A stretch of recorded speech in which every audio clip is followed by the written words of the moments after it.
to my man, Zach McKinnell. Good morning, Zach. Good morning, man. Appreciate you having me.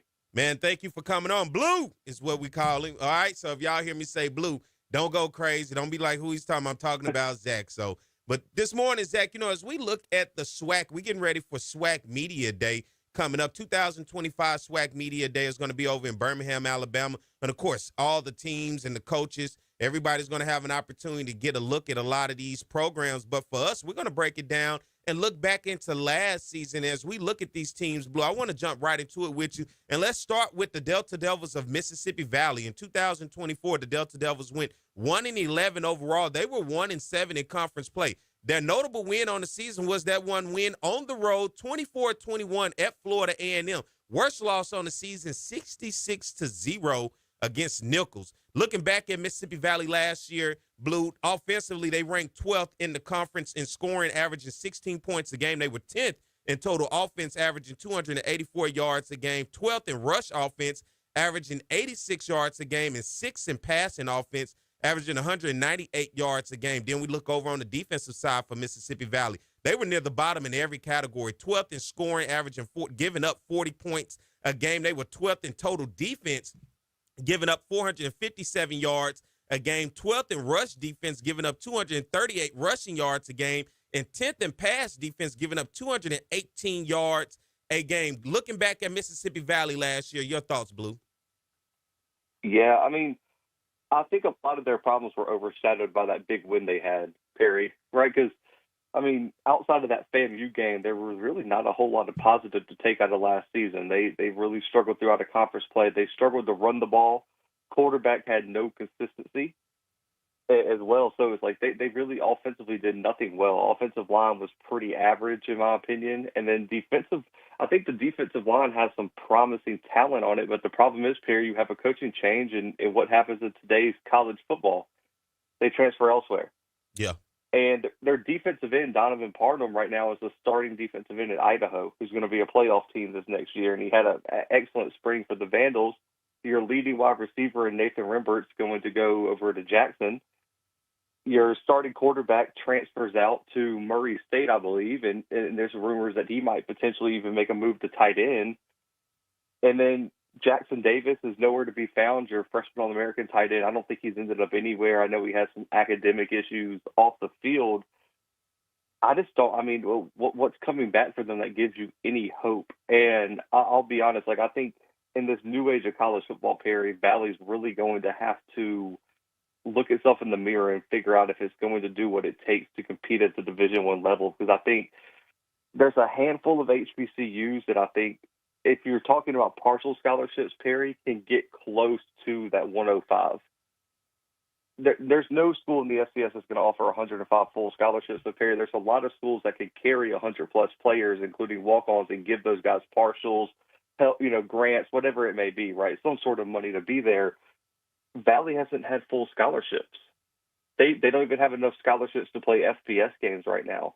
And so I think I look across the conference, and I think this is one of the teams that I'm a little bit worried about in this new age of college football, and I think it's going to be a tough year one for this new staff.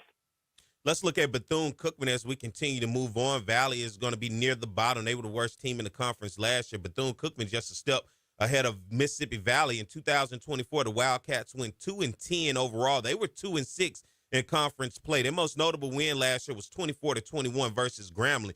But for me, their worst loss, 56-12 against Alabama A&M.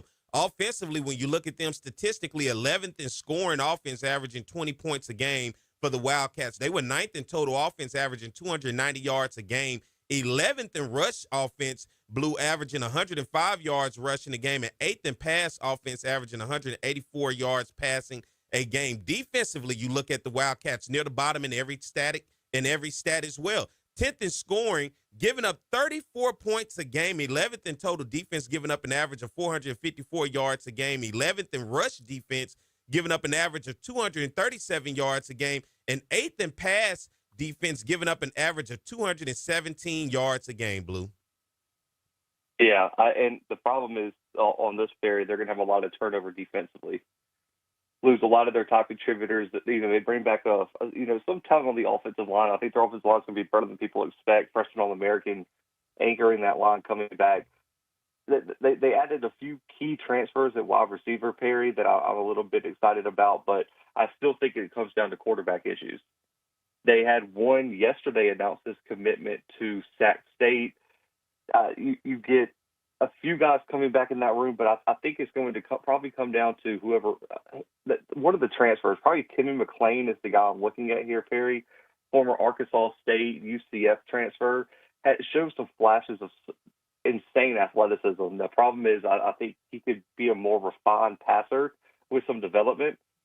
So I'm just curious what BCU's offense is going to look like. You also lose arguably your best offensive weapon in your running back last year, who was making a push for all conference / freshman All-American. So I just don't know, even weapons wise, what their starting quarterback is going to be surrounded by. And I don't know how you feel, Perry, but I think if you have like a hot seat chart here, I think it's fair to probably put Raymond Woody at 1 or 2 on the SWAC hot seat chart. I really do think if this season gets away from them, Bethune-Cookman is going to be looking for a new head coach next year, because this is a program that I think a lot of SWAC fans, Perry, look at this program and say, man, they just are not very good. There's not like a winning tradition here, but you look back at their time in the MEAC, Perry, there was a time where this team was a top 25 FCS team and put fear into the other MEAC teams. Like, you can ask old Central fans, old South Carolina State fans, even old FAMU fans, like, people used to not want to play Bethune-Cookman.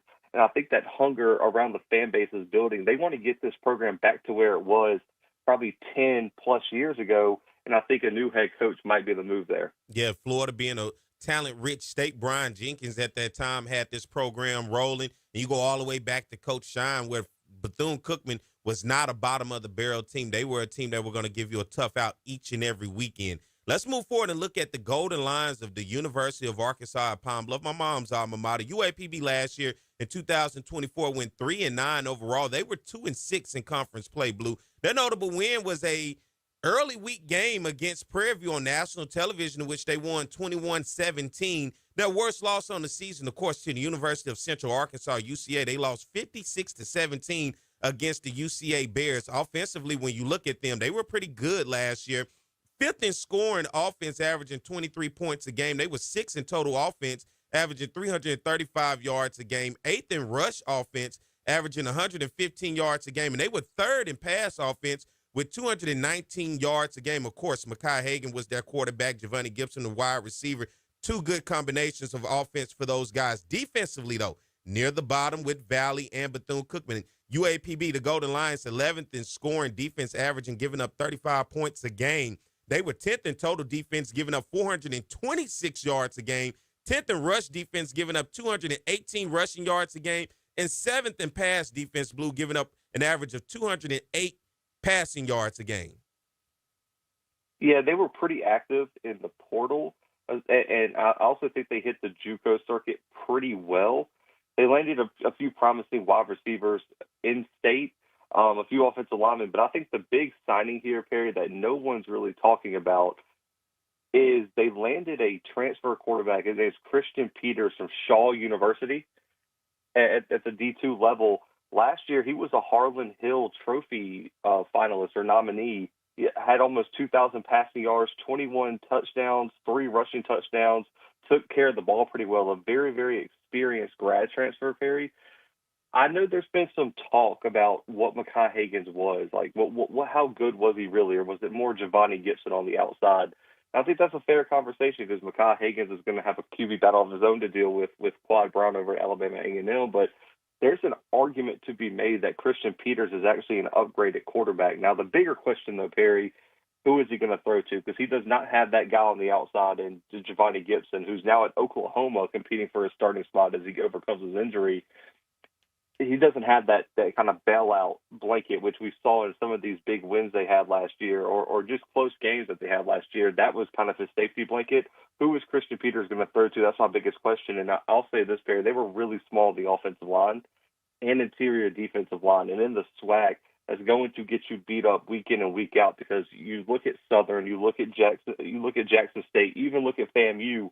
they have so much size in the trenches that if you're undersized, then you're going to get pushed around. And I think even you look at Alcorn, right? You saw their head coach talk about that they were too small and they got pushed around by some of these other teams. And that's what I'm worried about with UAPB, is that they might have the skill position, they might have upgraded at quarterback, but I don't think they have the trenches to compete right now. I don't think they have the trenches to compete week in and week out in the SWAC. And I think I talked about that hot seat chart, and 2 of the 3 teams in this tier that we're talking about probably have coaches on the hot seat. I think if it gets away from Hampton this year, I think UAPB could be another team looking for a new head coach next year. And unfortunately for UAPB this year, APR issues, they are ineligible no matter what the season turns out. If they win it all, they are ineligible for postseason play. So unfortunately for them, they've fallen into that APR issue.